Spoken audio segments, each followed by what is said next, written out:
শিলিগুড়ি পুরসভার বোর্ড মিটিংয়ে হট্টগোল, বানচাল বৈঠক, যানজট সহ বর্তমান বোর্ডের নানা অচলাবস্থার অভিযোগে সরব বামেরা। পাল্টা পুরসভায় বাম জমানাকে কটাক্ষ একাধিক তৃণমূল কাউন্সিলরের।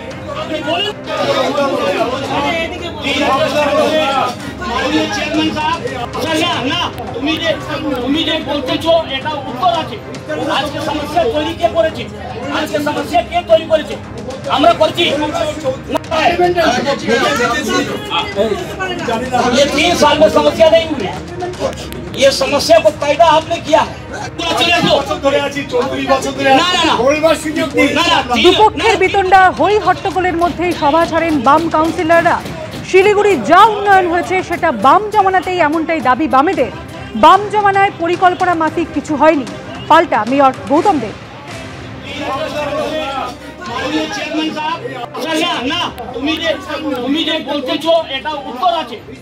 Rome was not built in a day. Rome শহরটা একদিনে তৈরি হয়নি। তেমনি শিলিগুড়ি শহরের যদি কিছু বিশৃঙ্খল অবস্থা হয়ে থাকে সেটা একদিনে তৈরি হবে।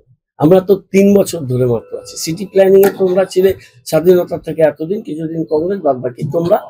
তাহলে এই ঘটনাটা তখন হয়নি, এখন কি 3 বছরে এটা হলে যে লাগাতার এরা কয়েকটা বিল্ডিং আর কয়েকটা নিয়ে বলছে, আর চারিদিকে যেগুলো বেআইনি বিল্ডিং গুলো মাথা চাড়া দিয়ে দাঁড়িয়ে আছে সেগুলো কখন হলো? চেয়ারম্যান বলেছেন যে আউটট্যাক হচ্ছে, তুমি বসো না, বলো না, বসে যাও। বসে যাও বললো মেম্বারদের একটু বলার থাকে, তার জন্য এটার জন্য হাউস থেকে বেরোনোর মতো ইস্যু এটা ছিল। পুর নিয়োগ দুর্নীতিতে তারাতলায় ব্যবসায়ীর অফিসে ম্যারাথন তল্লাশি ইডির। ব্যবসায়ীর অফিস রেডিয়েন্ট এন্টারপ্রাইজে একাধিক চাঞ্চল্যকর নথি মিলেছে বলে দাবি কেন্দ্রীয় এজেন্সি সূত্রে। ইডির সন্দেহ আর্থিক তছরূপের সঙ্গে যুক্ত ছিল এই কোম্পানি। কালো টাকা সাদা করার কাজ চলত বলে অনুমান তদন্তকারীদের। বাজেয়াপ্ত হওয়া নথি থেকে নাম উঠে আসা ব্যক্তিদেরকেও তদন্তের স্বার্থে জিজ্ঞাসাবাদ করা হতে পারে বলে ইডি সূত্রে খবর। মঙ্গলবার সকাল 7টা থেকে বুধবার সন্ধে 7টা পুরনিয়োগ দুর্নীতিতে তারাতলায় ব্যবসায়ীর অফিসে চলল 36 ঘন্টা তল্লাশি। ইডি সূত্রে দাবি ম্যারাথন তল্লাশিতে উঠে এসেছে একাধিক চাঞ্চল্যকর নথি। রেডিয়েন্ট এন্টারপ্রাইজ নামে অফিসের মালিক 2 ভাই গৌতম ঢন্ঢনিয়া ও বিবেক ঢন্ঢনিয়া।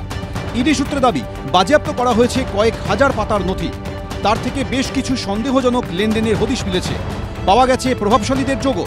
পুর নিয়োগ দুর্নীতি মামলায় তারাতলা একটি অফিসে প্রায় 36 ঘন্টা তল্লাশি অভিযানের পর 3 কোটি টাকা বাজেয়াপ্ত করার পর ইডি আধিকারিকরা আরও চাঞ্চল্যকর দাবি করছেন। দেখা যাচ্ছে যে কাউকে ব্যাংকে বিপুল পরিমাণে টাকা ট্রান্সফার করা হচ্ছে। অর্থাৎ ইডি আধিকারিকরা তদন্ত করার পর, তল্লাশি অভিযানের পর তারা মনে করছেন বা তাদের দাবি যে এই ট্রানজ্যাকশন আসলে কিন্তু কালো টাকাকে সাদা করার জন্য, অর্থাৎ এই কোম্পানি অর্থাৎ রেডিয়েন্ট এন্টারপ্রাইজ প্রাইভেট লিমিটেড, এই কোম্পানিকে কালো টাকা সাদা করার জন্য কাজে লাগানো হয়েছিল।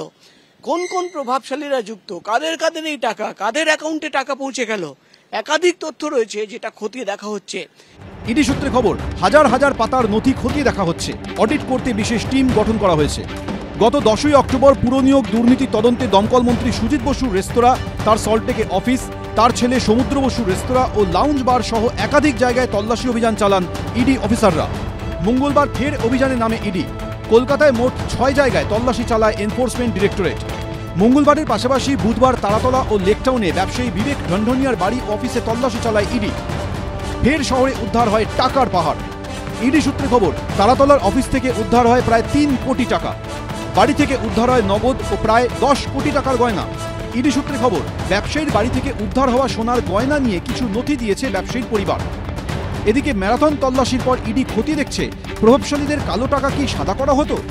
বাজেয়াপ্ত হওয়া নথি থেকে নাম উঠে আসা ব্যক্তিদেরকেও তদন্তের স্বার্থে জিজ্ঞাসাবাদ করা হতে পারে বলে ইডি সূত্রে খবর।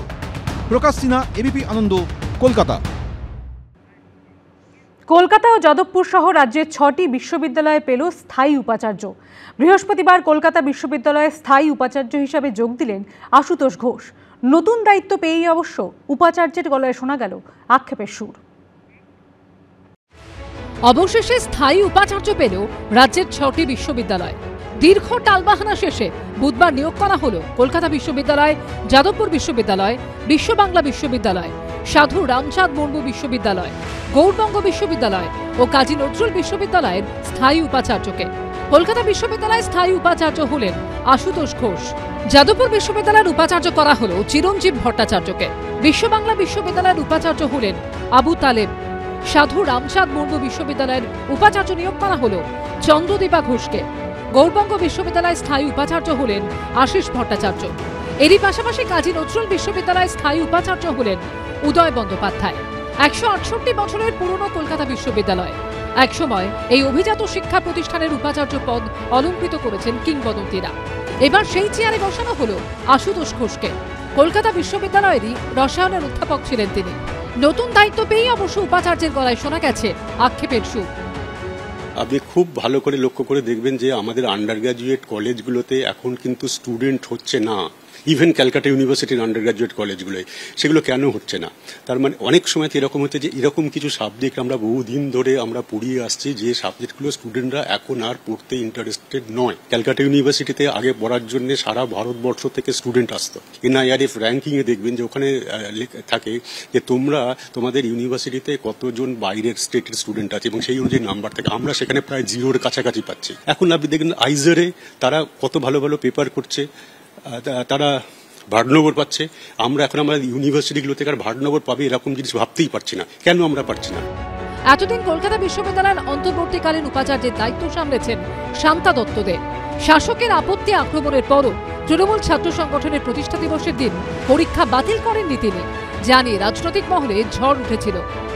একটা কোনো সরকারের সিদ্ধান্ত না মানাটা সিদ্ধারা সোজার উদাহরণ নয়। সিদ্ধারা সোজা যদি আপনি সেই অর্থে বলেন, আমার এটা পার্সোনাল মতামত, আশুতোষ মুখার্জির সিদ্ধারা সোজা। কেন সিদ্ধারা সোজা? না, উনি একটা ইউনিভার্সিটিকে একটা এক্সেলেন্সের জায়গায় গেছে। এই ধরুন সিদ্ধারা সোজা একজন ভাইস চ্যান্সেলর সিদ্ধারা সোজা আমি মনে করি, বা ভাইস চ্যান্সেলর সেই রকমই সিদ্ধারা হওয়া উচিত, যিনি একটা ইউনিভার্সিটিকে একটা এক্সেলেন্সের জায়গায় নিয়ে যেতে পারবে। যে বডিগুলো আমাদের রেগুলেট করে সেই বডিগুলোর সাথে কনফ্রন্টেশনে গেলে পরে কিন্তু ইউনিভার্সিটির আমার মনে হয় না সার্বিক উন্নতি হবে। আমাদের যেটা করতে হবে, যেখানে আমাদের ডিফারেন্স হবে, যেখানে আমাদের মনে হবে যে এটা হলে পরে আমাদের ইউনিভার্সিটি ক্ষতি হবে, আমরা তাদের বোঝাবো যে এইটা আমরা করবো না। আমি কি কি করেছি এই বিশ্ববিদ্যালয়ের জন্য, তার জন্য আমি ডেফিনেটলি একটা শ্বেতপত্র প্রকাশ করব। সংঘাতে যাওয়া মানেটা কি? কেউ যেতে যেতে গিয়ে সংঘাত করে নাকি? আমি কখনো আমাদের সরকারের সাথে নিজে যেতে পড়ে সংঘাত করেছি নাকি? সংঘাত তখনই বেঁধেছে যখন অনধিকার চর্চা করতে এসেছেন। ইয়েস মানে সরকাররা অভ্যস্ত হয়ে পড়েছিল যে ভিসিটা এরকমই হয়, এরকম হতে হবে। আমি তো সেরকম ভিসি ছিলাম না। অনিবার্য সংঘাত, এই সংঘাতের সমস্ত দায় কিন্তু সরকারের, আমার নয়, আমার সিন্ডিকেটেরও নয়। কলকাতা বিশ্ববিদ্যালয় বাংলার হেরিটেজ, বাঙালির ঐতিহ্য, দেশের গর্ব। আগামী দিনে কোন পথে এগোবে এই অভিজাত শিক্ষা প্রতিষ্ঠান? স্বাধিকার কিভাবে রক্ষা করবেন নতুন উপাচার্য? শিক্ষা মহলের নজর থাকবে সেদিকে। কৃষ্ণেন্দ্র অধিকারী রিপোর্ট, এবিপি আনন্দ।